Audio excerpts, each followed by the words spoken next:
right, so welcome to episode 2 of our podcast. Welcome to the vibrant blah blah blah. All right, we're going to start that all over. Since it's just you, Sandra, you get to hear us mess up 100 times. So, welcome to Vibrant Beyond 40, a podcast to discuss all things women. As women, we wear many hats, and we want to break out into those deep conversations about fitness, nutrition, sex, life as a mom, partner, daughter, or business professional, in hopes that we can help one another learn and provide growth and support. Holly? Well, yeah. No, pay attention. Welcome, guys. I'm Holly, and I help women lose weight, give them the confidence that they need to transform their body and their mind without spending hours in the gym or sucking the joy out of life, so that they can feel good inside and out. As a certified personal trainer and a wellness coach, I know that it's not just about the workouts and the nutrition, although they are important.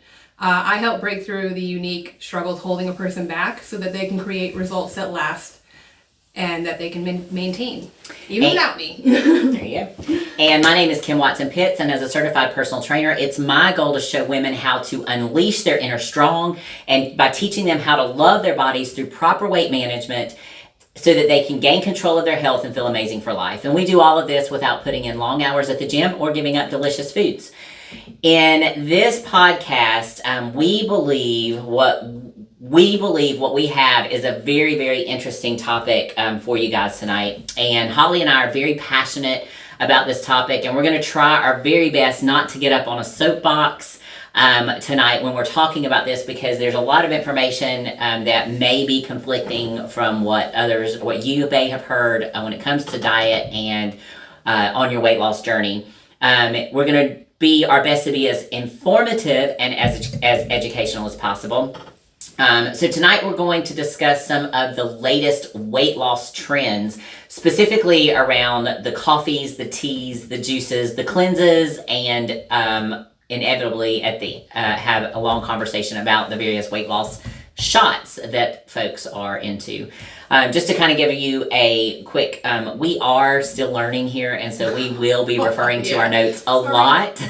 There's a lot of information. But there's a lot of information. Yeah. It's a lot. There's a lot of information, and a lot of this information required a ton of research, and we don't want to deliver the wrong type of information. So we want to make sure that we refer to our notes and that we are as accurate as possible. And a little bit of Googling how to pronounce a couple of things. Yeah. I'm not going to lie. There was definitely some pronunciation for this, please, along the way. So absolutely. All right, so the first thing that we're going to talk about tonight is skinny coffee. A lot of folks have been jumping on the train of skinny coffees, and so what we did is we did a little bit of research about skinny coffee, and without calling out the actual company, here's what we've learned about the product itself. The name suggests that it is a fat-burning coffee. The company claims that it will actively burn body fat through enhanced thermogenesis. And for those that don't know, thermogenesis can also be obtained by consuming caffeine. All right. Of which I do at a alarming rate. Yeah. Yeah. They claim that it boosts metabolism and it energizes the body. It contains more than twice the caffeine as regular coffee. There have not been any studies done on this supplement on its effectiveness, and the typical cost for skinny coffee on its own is $79 for 30 days. So it's not a cheap option, right? So basically, it's an expensive espresso is what we're kind of going by. And let me tell you this, and I know this for my own personal use, because I don't like coffee. I don't like the flavor of coffee, but I do love caffeine. I know, shame on me. I still like red wine, so I'm still half good. So for me, so with that being said, caffeine tabs are my caffeine of choice, and caffeine tabs are for like a bottle of 100. They're like $10. So you weigh out $79 for a 30-day supply of skinny coffee or caffeine tabs, and there you go. Also, so I'm just saying, chocolate covered espresso beans. Oh yeah, for sure. Holly and I, we had a meeting a couple weeks ago and grabbed some of those, and we were munching down on them. And just so you know, be careful with those little bastards. They're tasty, and you don't realize how much caffeine you're consuming until you've eaten a whole or half a bag or a whole handful, and all of a sudden you're like, I can't function and I don't know why. And then you're up till 2 a.m. Yeah. Yeah. I get that. All right, so on to the teas and the juice cleanses. So a lot of times these are referred to as flat tummy teas. Lots of social media claims saying that they're all natural, they're packed with healthy ingredients, which I don't disagree with fully. There are some good ingredients in them. However, there are no clinical studies showing that they are an effective weight loss tool. And they don't... There's really nothing cleansing to them per se. What they do is have you eat very little or nothing the first week. So of course you're going to lose some kind of weight. It's usually just water weight, and you're not actually getting rid of toxins. And guess what? Our bodies have a detoxification process. It's your liver and kidneys. Yeah, it's funny. It's like our body was designed with the parts to detoxify the toxins. Right. And so that is your body's process to naturally detoxify you. Eat your fruits and veggies, kids, and drink water, and it will do it for you. The juice cleanses, same thing. And with both of these, when you're done with them or you don't want to buy them anymore and you go back to your regular eating habits that you probably didn't really change, you're going to gain that right back anyway. And I know all this. I tried the skinny teas right before I joined the gym and tried to like really do it the right way. And I did this and it was trendy, but I... How'd it work for you? It did not. I pooped. A lot. and people think that... It made my tummy hurt, actually. Yeah. Well, and it's so funny, you know, I always make this running joke with my clients when they sign on. I'm like, okay, we're going to have... Yeah, I'm just running joke. That we're going to talk about poop. And I'm like, if you're weirded out by talking about poop, well, get over it because we're going to talk about it. So it's comical. People relate pooping with weight loss, thinking that that's the only, that if you're not pooping, you're not losing weight. And yes, it is part of your digestive system and you need to do that. But sure. If a product is solely making you do that, how much of it is actual fat loss? Exactly. And fun tip, in case you guys and gals didn't know this, but do you know how fat is actually expelled from the body? It's breathing. It's breathing. That's why you lose your most amount of weight. The carbon and oxygen exchange. Fat leaves the body through breathing.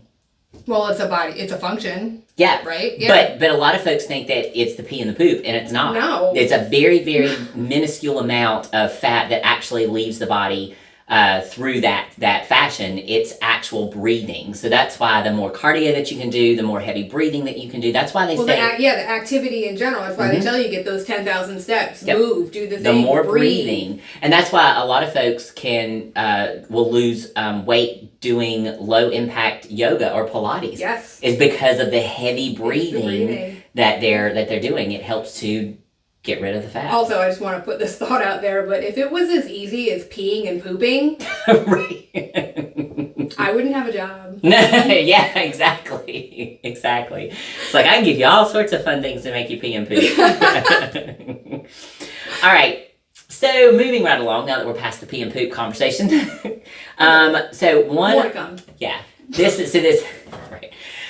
So, the largest trending weight loss solution that seems to be all over social media right now is semaglutide. We know that's why you're really here. We hope that's why you're really here. Semaglutide is also known to a lot of folks as Ozempic, Wegovy, or Mounjaro. And so a lot of you may have been hearing a lot about that. You may know somebody, you may be on these types of medications. You may know someone that's on them. You may have considered getting on them. Your doctor may have talked to you about getting on them. I know I've had clients that have come to me and been afraid to get on them, and their doctors have been pushing it. And we've had deep conversations about that. But semaglutide is a medication that mimics, now here's where I'm really going to read because this is some science, I want to make sure I don't get wrong. It's a medication that mimics the naturally occurring hormone GLP-1, or I knew I'd miss this one up. Glucagon, I think. like peptide 1. Now, I know that's very scientific, but what it is, it's a hormone that's made in the intestines, and what it does is it triggers the release of insulin from the pancreas, which allows your body to use the food that you eat for energy. It also lowers the sugar in your blood. It blocks the glucagon secretion. See, you spelled it out there, so I read it just fine. I should have You did should it have in done there. that. Yep. It blocks glucagon secretion from going into the bloodstream. So basically, it helps you to manage your blood sugar levels. It's going to slow down stomach emptying, which means slower digestion. It increases how full you feel after eating, and it affects the area of your brain that processes feelings of hunger. So all of that sounds really, really promising as a weight loss drug. GLP-1 represents a classification of drugs used to treat type 2 diabetes, and now most recently it's become a huge new fad in the clinical weight loss world. All right, so now currently Wegovy is the only brand that has been FDA approved for weight loss. However, since semaglutide is used in Ozempic and the other one, Mounjaro. It sounds like an anime cartoon. I can't deal with it. Okay, so for the treatment of type 2 diabetes, and since there's a huge shortage of Wegovy, weight loss clinics have started prescribing Ozempic and Mounjaro in its place. So since they're doing that, there's become an extreme shortage of the medications for patients with type 2 diabetes, like my dad and my brother. So here's where we're going to get on the soapbox. For just a hot second. Just a minute. Because we are very, very passionate about this. Obviously, I was talking about my brother and my dad, so this is close to home. But if you're using Ozempic and Mounjaro for weight loss, you're an asshole. Plain and simple. I don't, you can say I'm mean and I don't care. Actual diabetics are in need of the medication, and due to this shortage, they're having to go without. Yeah. My mother is type 2 diabetic as well, and she has said that she's had trouble finding her medications, and it's because of this huge influx of folks using Wegovy, and because Wegovy is difficult to get at this point for most people, doctors are prescribing the other two and making it difficult for type 2 diabetics. Yep. Not cool.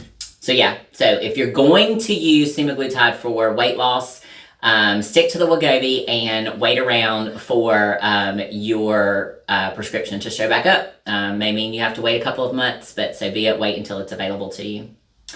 So now let's dive into a little bit deeper into the whole weight loss piece with Wegovy. Holly and I have spent the better part of a month doing some extensive research on the product, how it works, why it works, the typical costs, and some of the side effects. Like we said, even though we have strong feelings about this particular medication, we do want to provide you with the education and the knowledge so that if you are approached or considering using this, or you know someone that is, so that you're at least well equipped with the information.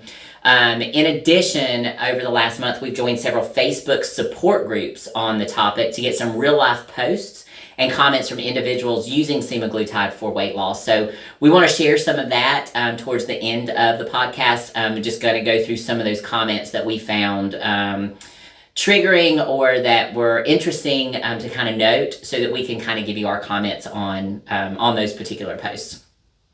Okay, first we want to talk a little bit about the cost. So most patients are taking one shot per week, and the typical cost of one shot of Wegovy without insurance is running about $270 a week. All right, now some drug manufacturers do offer drug savings cards, which can reduce the cost, and that sometimes will be reduced down to $40 to $230. So if you're talking about, let's say, $200 a week, 4 weeks, you're talking about $800 to $1,000 a month, and that's not uncommon. Several of those Facebook groups that we have been scanning through, a lot of those individuals have said that they are paying about $800 or $900 a month self-pay in order to get that prescription. Since Wegovy is the only semaglutide medication approved for weight loss, it's more likely to be covered by insurance, whereas Ozempic and Mounjaro at the time of this recording are not FDA approved for weight loss, so it's least likely to be covered by insurance companies for weight loss. Obviously, if you have some other issues, like diabetes and things of that nature, you're more likely to get it covered. But just know that it is not a cheap option, and you need to be ready to shell out quite a bit of money for it. Yep. All right, so what do the studies show? In a study of 2,000 obese adults, with half of the participants being on Wegovy and the other half making just lifestyle changes alone. The results after 68 weeks, I want you to keep that in mind. So well over a year. Well over a year. Those that used semaglutide on average lost 15% of their body weight. Those that only made lifestyle changes lost about 2.4% of their body weight.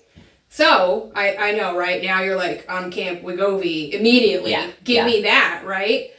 At first glance, it seems to be the perfect solution for weight loss and to help combat obesity, which we know is a big problem. For most of us, though, this is enough to screen sign me up, right? Like I was saying, but there's more. It can help a person lose actual body fat, like reducing the number on the scale.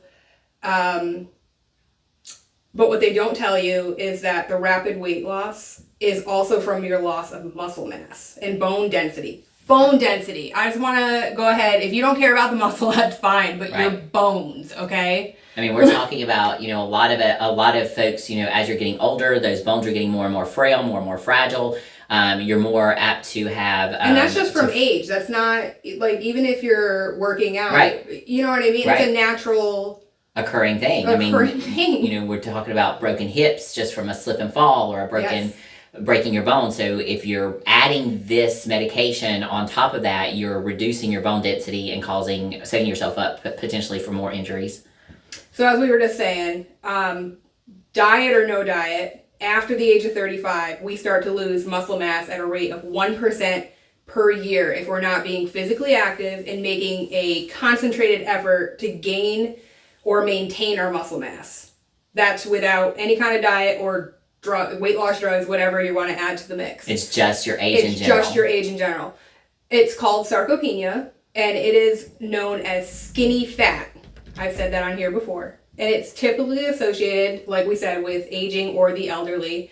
And in specific, it's called actually something, they have a term for it. It's sarcopenic obesity. As you lose that muscle mass, so it's still fatty obesity. tissue. You're still obese. That blows my mind that you can be skinny fat but still obese, because the ratio to muscle to fat is you have such a little amount of muscle. Yeah.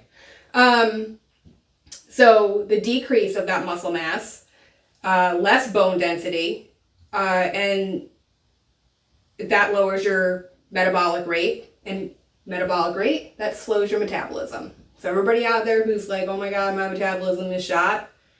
This is only going to make it worse. It's going to make it worse. Yeah, it's only going to lower, or it's only going to slow it down even more. Absolutely. Not to mention, you are going to have, it's going to reduce your stamina, your endurance, and it's going to make everyday activities in your life more difficult, even just walking. And by the way, I can kind of speak a little bit to that skinny fat, sarcopenic obesity. That's kind of where I wasn't fat, but the ratios were, and I got to tell you, I spoke about it in the last podcast, like bending over to pick something up. I would pull things, I'd be tired, I couldn't climb the stairs, like I didn't want to go on walks. Because you didn't have the energy. I had nothing. Because you didn't have the muscle mass to carry you. No energy from food because I wasn't eating right. But I guarantee people looked at you, and if you wanted to go to the gym or follow a healthy nutrition plan, people were like, "Oh, but you're just so skinny." I got ripped. Yeah. I still get ripped up. Yeah. Oh, you're so skinny. Yeah. Yeah. There's more to it. Semaglutide, it was really interesting to do the research on this particular medication because, to me, I was very curious about how it was working in the body. So what we learned is that it works by delaying the emptying process of the stomach.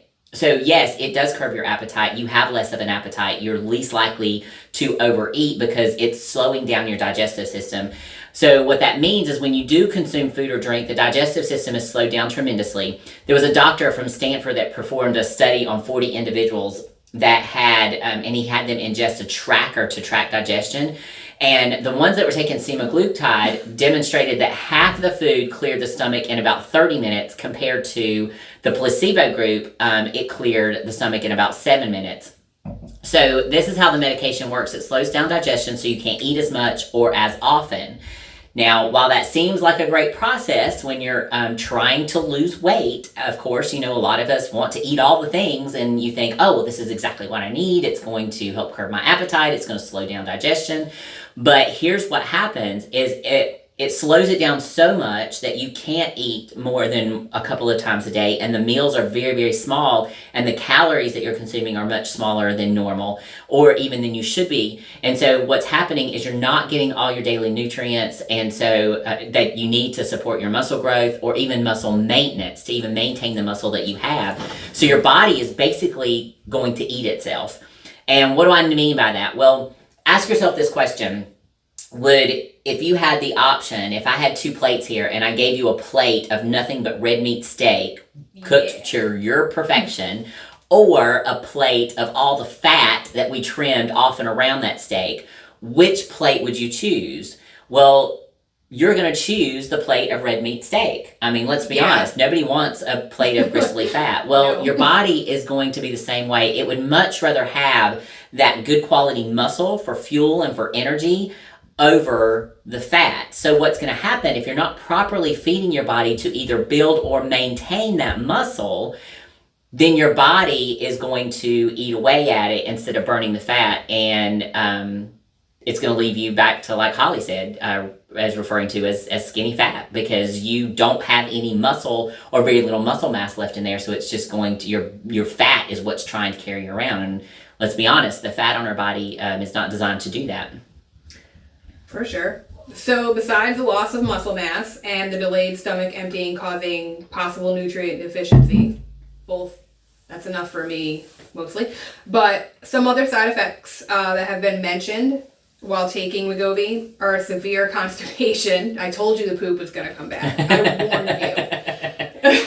And when you hear this, first of all, I do want to make the comment. When you start talking about side effects, and almost every drug has a side effect of some kind of nausea, diarrhea, vomiting, blah blah blah. But no, this particular constipation is severe. I mean, the studies or the research and the comments that we have read and followed up on, the constipation is severe. I mean, we're talking days and days and days. And I could say that, a lot of women are probably on here like, oh, well, I don't poop in a couple of days anyway. No, this is way different than normal, just not using the bathroom. But if that's your normal and you feel okay, that's fine. But when that normal goes away, that is a whole different ballpark. Yeah.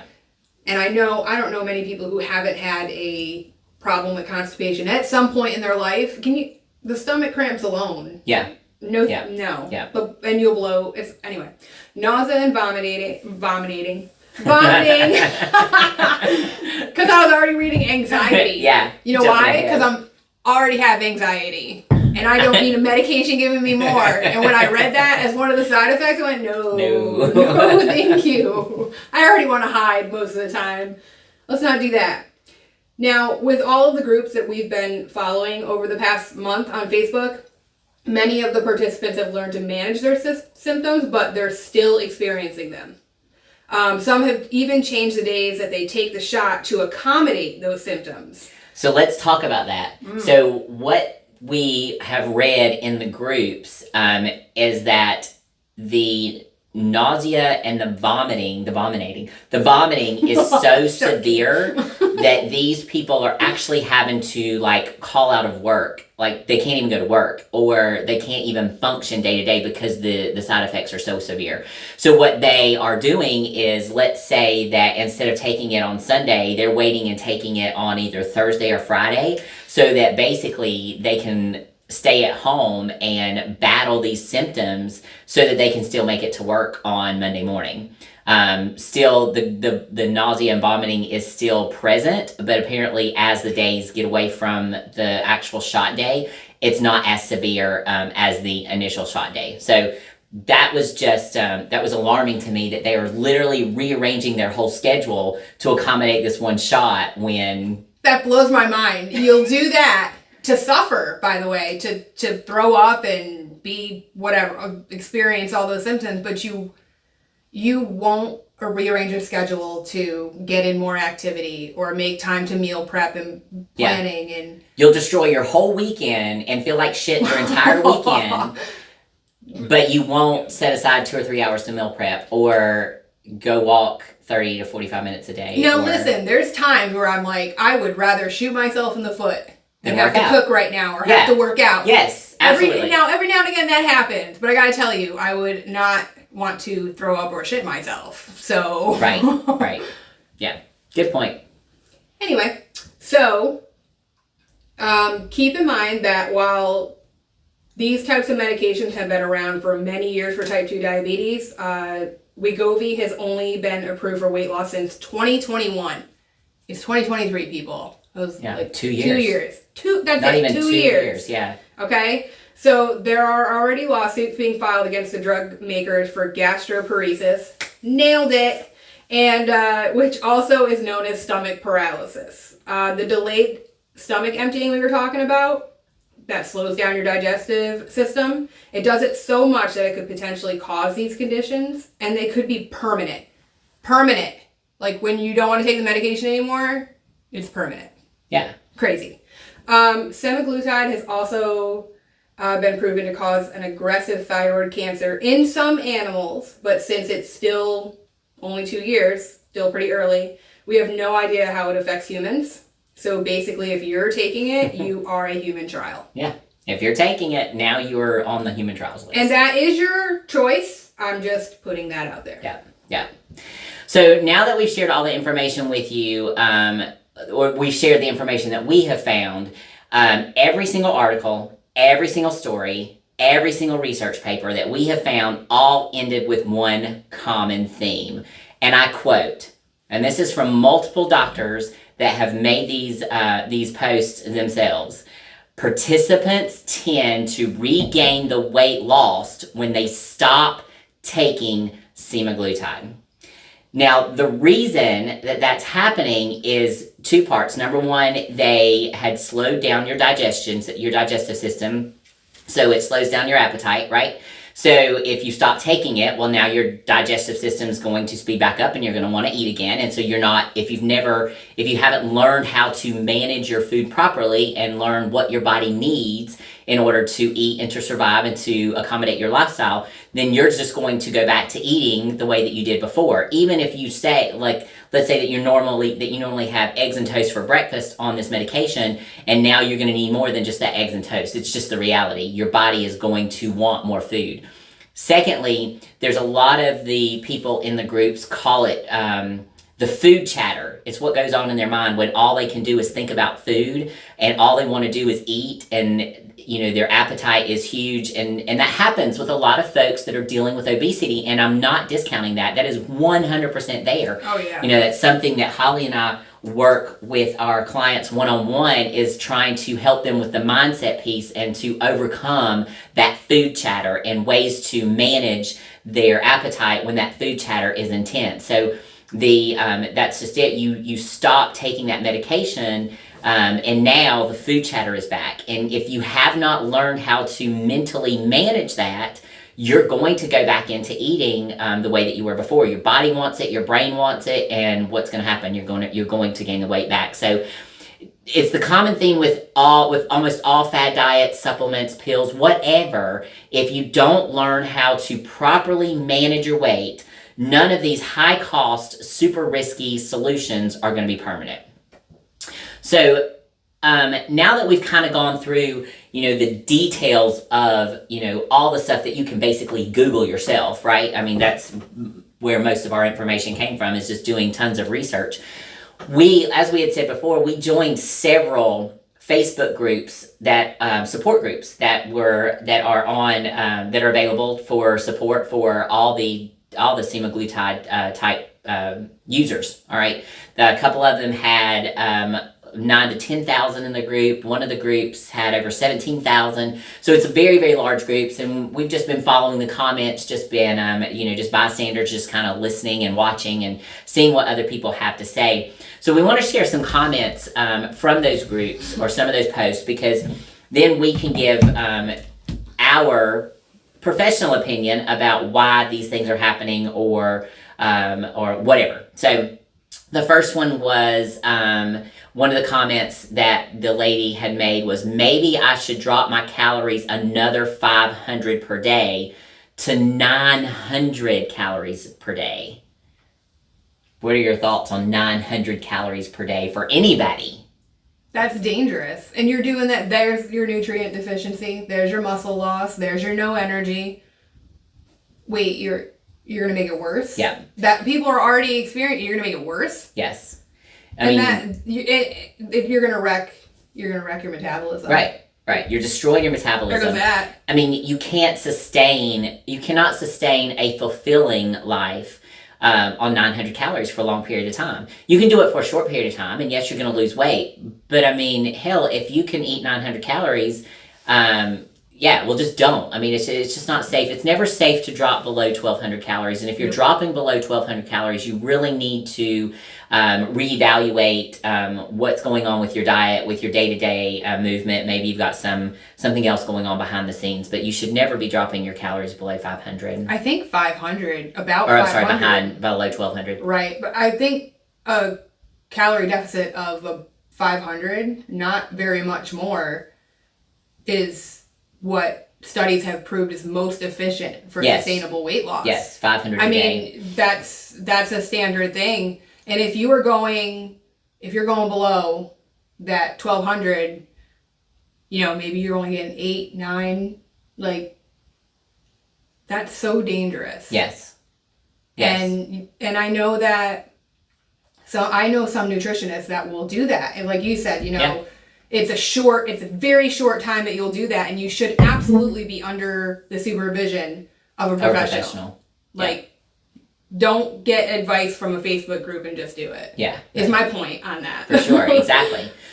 So somebody had commented and gave another person diet advice and said, try doing an apple and steak day. Eat an apple for breakfast, an apple for lunch, then a big juicy steak for dinner. This restarts the metabolism. It's a trick I learned on another diet. After 2 to 3 days, the scale should start to move again. So first of all, just rounding up off the top of our head, an apple's about 100 calories. So you got an apple for lunch, an apple for breakfast, that's 200 calories. And on average, depending on your size of steak and your cut of meat, you're looking at about 500 calories. So you're looking at maybe 700 calories a day. So that goes back to the whole part of you're dropping your calories way too low. I mean, that's total metabolic damage if you're going to be eating like that on a regular basis. And again, it's on the advice of somebody on Facebook who, I just want to point out, it does not restart your metabolism. And if it did, she wouldn't be on another diet. Exactly. The trick is I learned on another diet. Well, if you're sitting here on this, that diet didn't work. So why give that advice? Don't give that advice to someone else. Exactly. Don't do that. Exactly. This one was very comical to Holly and I both because but has anybody else lost their booty on Wegovy? Any tips on how to get that back? Eat. Strength training. That's how you get it back. That's how you get it back. You lose your booty. Well, obviously, most of us have, especially for women, we always want that big, nice, round booty. And there's, your butt will consist of fat and muscle. And if you lose fat, which is typically what a lot of us want to do, is lose fat. Well, if you've never built a muscle in that butt, then guess what? You're going to lose your booty. So, there's two folds to get that back. Number one, eat a good, nutritious diet that is going to cater to muscle growth. Yep. And then train that booty. And a 900 calorie deficit is not it. It's not it. Get it. This one, I love this one, but it's heartbreaking to me to hear this comment. I woke up at 4 a.m. to do a ridge hike with my girlfriends. I've recently bumped up the Wegovy, and an hour into the hike, I actually turned around and came back. They continued, so I'm waiting for them at the bottom. I'm noticing I can't sustain the same level of physical activity anymore. I just feel gross lately. I'm losing weight, but I feel like I have to choose between being thinner and inactive or heavy and active. It makes zero sense. You want to take this one? Number one, you do not have to choose. I think I'm a pretty healthy weight and I'm a very active person. You can have both. So the reason this makes zero sense. Well, why this? Yeah, go ahead. Go ahead. Well, it makes perfect sense, really, but you're not eating. Have you ever tried to go on even a long walk and you haven't eaten anything for like a half a day? Yeah. I can't. No, you don't have the energy. You have absolutely no energy. So the energy you think you're going to get back by losing weight, and of course you will, because you're dropping pounds. Right. It's going to be easier to move. Of course, you're taking it away by not eating when you're on this medication. Right. Or even if you're not on a medication and you're eating that low. The delayed stomach emptying and you not providing your body with enough nutrients, then you don't have the energy to do the things that you want to do. Nothing. Versus following a nutrition plan that is customized to your body and to your lifestyle and to your activity level, so that you have just enough to help you burn fat, but still have the energy to do the things that you want to do. That's right. You know, with Wegovy, it's taking away your ability to eat the amount of nutrients that you need. So yes, you are going to be inactive. You're not. It goes back to even the muscle loss. Yeah. I mean, she's wanting to take this ridge hike, which is probably going to be a challenging hike. Yeah. If you've lost all this weight, and a lot of it is primarily muscle mass. Well, how the hell do you think you're going to get up that ridge? It's going to take that muscle to do it. And if you don't have it, and you don't have the energy to sustain you to get up there, so. What strikes me is the fact that she couldn't even push through it. Yeah. She had to turn around and just wait. She had to turn around and wait. Are you kidding me? My grandmother could make the hike. Yeah. Yeah, it's very frustrating. I mean, that's what you're exchanging. All right, so this one was interesting as well. Is it possible for Wegovy to stop working over time? I've been on Wegovy for over a year, lost 50 pounds, 17% of my body weight. For the last 2 months, I've been slowly gaining weight. It feels like it's harder to say no to food. I feel really hungry a lot, and it's a little bit of what life was like without Wegovy, and it's creeping back up on me. The Wegovy studies showed a 15.2% mean weight loss, and I'm wondering if I've just reached the threshold. And why does it feel less effective? I'm really scared. I'm not going to lie. This is the first time in my life I've lost weight and I've kept it off, and the numbers going back up terrify me. And it's not just a simple eat less. If it was, I wouldn't need Wegovy. In the beginning, it shut my food brain off, and now I feel like it's waking up again, and I'm scared. She's still on it. Yes, she's still on it. I just want to point that out. She is still on this medication. After a year. After a year. So what I'm reading when I hear this comment, if a client tells me this, what I am understanding is you have not learned how to fuel your body properly to lose weight. That's just it. You haven't learned how to manage your food properly to lose weight. And she had said it's not about eating less. You're right. Most likely she's been eating less for a long, long time, probably this whole year, and she's made a mess of her metabolism, and she probably needs to just eat She needs to add a little bit in. Exactly. Eat a little more to ramp it back up. But had a thought there. This is what happens when I don't interrupt people. I lose it. But I mean, this is you hear about this from clients who aren't on Wegovy all the time. It's Well, and I've worked with clients that come to me and they're like, I want to lose weight, but I hardly eat anything. And you look at their diet and they are only eating, 700, 800, 900 calories a day. And you realize, well, what's happening is you've stalled your metabolism out so badly. That was it. Yeah, you've stalled your metabolism out. What I was going to say is your body has now become less efficient. Yes. Less efficient at burning the calories. Right.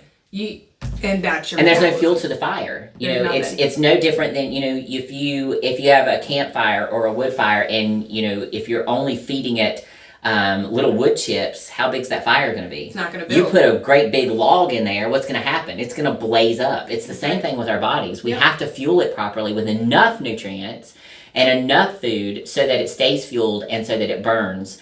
Obviously, there's a fine line there to eating too much, and that's where someone like myself and Holly come in, is to help you navigate how much you actually need, when you need it, and how often you need it, so that your body, your metabolism stays fueled throughout the process. That's right. This lady said, I couldn't eat breakfast today. I grabbed a Frappuccino with my daughter when I realized it was 2 p.m. So nothing but a Frappuccino until 2 p.m. Then had chicken and carrots with pecans for dinner. I had a tiny bowl of cereal with my bedtime meds tonight. So again, these people are just eating extremely low calories. It's the surviving and not thriving. And when they're done with the Wegovy, they're not going to be able to eat that little. And if they do, again, their metabolism will be shot by then, and they're going to have to... They're going to stall. You have to just learn and do the work and go through the process of finding out what works, balance between your food and your activity level. You're going to have to do it no matter what. No matter what, any of medication, anything you try. Well, any of these weight loss trends that we're talking about tonight, while they all sound, really cool, and they're going to come in great packaging, and that's going to look really cool, and you have these systems all laid out, and you're like, I got this is my plan, this is what it's going to take. At the end of the day, if you don't understand what your body truly needs to get you there, then it's you're going to be back to square one. You're going to be back on that merry-go-round of dieting for sure. Yep. When asked what is something that you didn't expect while on the medication, there was a comment in one of the groups that says, what is something that you didn't expect while on the medication? One participant said how bad it would make my burps smell. My husband smelled it for the first time and literally got sick. He's like, you don't even eat enough for it to smell like that in there. What the fuck is wrong with you?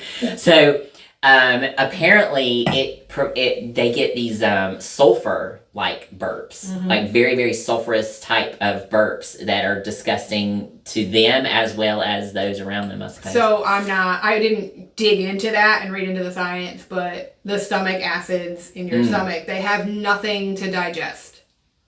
So it's ever get like hunger? Okay, I've gotten hunger burps. Yeah. Like I'll just start burping for no reason because I haven't had food. Like a growling belly or something. Yeah. I think that's part of it. I don't know what the smell is, but I've never smelled my own burps though. One lady said, I'm losing hair at an alarming rate. And actually, this is not one person. I actually read this across all of the groups that I was researching. A lot of folks are losing their hair, and that is in part due to the lack of protein, the lack of nutrients. Anybody that goes through like a severe weight loss, maybe due to a health issue or something of that nature, they start to lose their hair, their skin gets dried out, and it's just the lack of nutrients. Your body doesn't have the nutrients that it needs in order to keep producing. To keep your everything healthy. Yeah. From the inside out. Like, we're talking about energy and muscle and all that, but it's going to affect your hair. I had a client come to me who had been on Weight Watchers. Yeah. And they had her so low, she had started to lose hair in the front. All the way, yeah. And I'm like, oh my gosh. Well, and so this particular person that made this comment, she had just ordered another product. It's called Nutrafol, and it helps to stop hair loss, but apparently it's very expensive. So now not only are you spending $800 to $1,000 per month on your medication, and now your hair's falling out, and so now you're buying another very expensive product to help you not lose your hair. And I don't know about you. I mean, as a woman, I'm trying to hold on to as much hair as I possibly can. I mean, hell, I pay to put some in mine. You know what I'm saying? So, we want our hair, and you start losing all that, especially here at the front. I mean, that's you can call it vanity if you want, but when I went through that insomnia bout and I had the gluten intolerance, I was dealing with all that. Part of it, I lost some of my hair. Yeah. And you know what? That's crushing. I don't care if any people. Well, especially when you find out it can be fixed with nutrition, with changes to nutrition, right? That's the frustrating part, is that all you have to do is just it's just minor changes to your nutrition, and that makes the difference. Sleep and all the good things. Sleep. Alrighty. So several of the people in the groups commented that their doctors have told them that they will have to be on the medication for life. And what I'm finding is that the reason is because many of the people that try to go off, and there were a lot of people in the groups that did say that they had gone off, and they were trying to maintain their weight on their own, and they struggled significantly. There is one girl, and I can't remember her name now, but she is a huge social media influencer. She's got a big account on Instagram, so we jumped over and listened to some of the things that she is doing. She was on semaglutide, I think, for about a year, and she lost a certain amount of weight, but she has since gone off, and so she's trying to coach others around how to manage that, but she has already gained a significant amount of that weight back.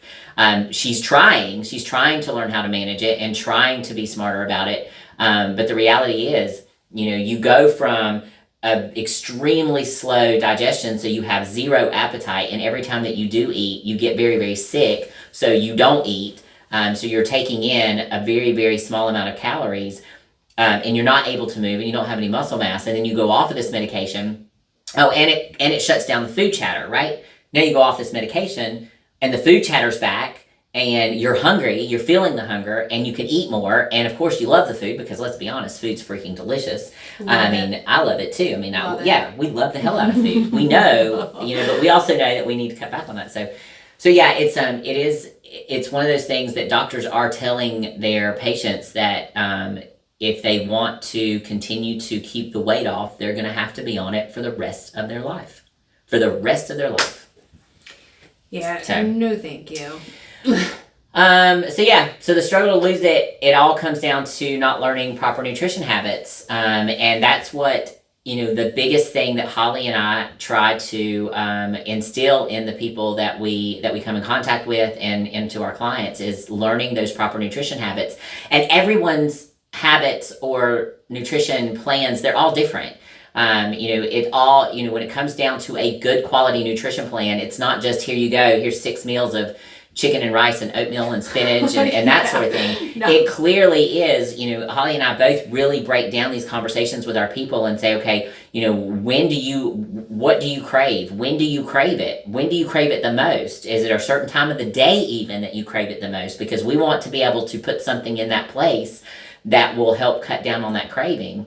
It's just about learning your daily habits, your lifestyles, your likes, your dislikes, and even your cravings. So, well, I don't know about you. I'm sure you do, but I mean, the first thing I have people do is log what you eat. Show me what you're eating. Yeah, give us a log. Because I want to see what you're eating, and because I want to be able to produce a meal plan and help you with nutrition so that you don't have to cut things out. Yeah. And hate your life. Yeah. That's the part I talk about when I say sucking the joy out of life.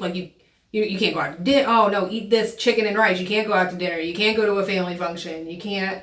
That's not what we're doing. And that's what we want to fix. That's what we want to help you fix and help you see. Yeah. Is that when you work with us, we delve deep into those lifestyle habits so that whenever you get your plan, you look at it and you're like, oh, wait a minute, this is not terribly different than what I already enjoy. It's just a few modifications here or there, right? So that food log goes a long, long way. When we coach our clients each week, we want to help them to navigate the obstacles and the struggles that they face along the way, and we want to provide them with solutions to overcome them. We want our people to learn how to manage their weight. We want people to gain control of their health. We want our people to feel better in their body so that they can live the life that they love and that they enjoy. And, ultimately, I think Holly and I agree wholeheartedly on this. If our clients are not successful, then that means that we're not successful. And I will be damned if we're going to be a failure. So, we take it very, very personal when people have goals and when they are trying to reach a certain weight or reach a certain improve their health markers. We take those goals very, very personally, and we want to make sure that our clients find success or that people find success, because if you're not successful, we're not successful, and like I said, we refuse to be failures. And it even comes down to it's great if you're coached by me and you're successful and you go out on your own. I'm like, yes. Then you feel yes, exactly. Because then you see me late, you text me or whatever, and you're like, I'm doing awesome. Yeah. And then we feel like we have done, we've done it. accomplished Yes. something. Because if you can take what we Purpose. give you and you move forward with it, which is ultimately the goal. Absolutely. I mean, it would be nice to have the same exact clients from now until the day that we die. And then we'd never have to have a new client, and that would be, but the reality is, if we don't teach you to become self-sufficient, you're never going to be able to get off of that merry-go-round of dieting, and you're never going to get it figured out. So You'll never actually achieve that maintenance that Yeah. everybody covets. Yeah. You and I don't want that. I don't want, oh yeah, I coached with Holly, but now I need another coach because it didn't work. because it didn't work, right? No, thank you. Yeah. Okay, so here's one of the ways I can help. I have created a 21-day online challenge to help you get started on the right path. This challenge is a fat loss challenge at its core, but it also addresses many life issues that have held you back, prevented you from taking action, and kept you from sticking to a plan. You'll leave this program with a much deeper understanding of yourself and what drives you, stops you, and how to be successful in anything that you wish to pursue. If you fail to lose weight or keep it off in the past, most likely it was a lack of coaching and accountability. Coaching changes lives, and accountability keeps you on track. I've got both for you for a full 21 days. The challenge kicks off on October 9th, and registration will end on the 4th. If you want to learn more about my 21-day or join my 21-day challenge, the link is in the comments. Awesome. And you guys be sure to check out Holly's 21-day challenge to help you kickstart your weight loss journey. Like she said, that link to sign up is in the comments below, so check that out. Facebook. All of you all, thank you so much for tuning in live with us. Thank you. If you want to watch the replay, you'll be able to find that on our YouTube channel. Be sure to set yourself a reminder for our next episode, which will be October the 25th. As of right now, all of our episodes are scheduled for the last Wednesday of each month. So be sure to set yourself a reminder for October the 25th.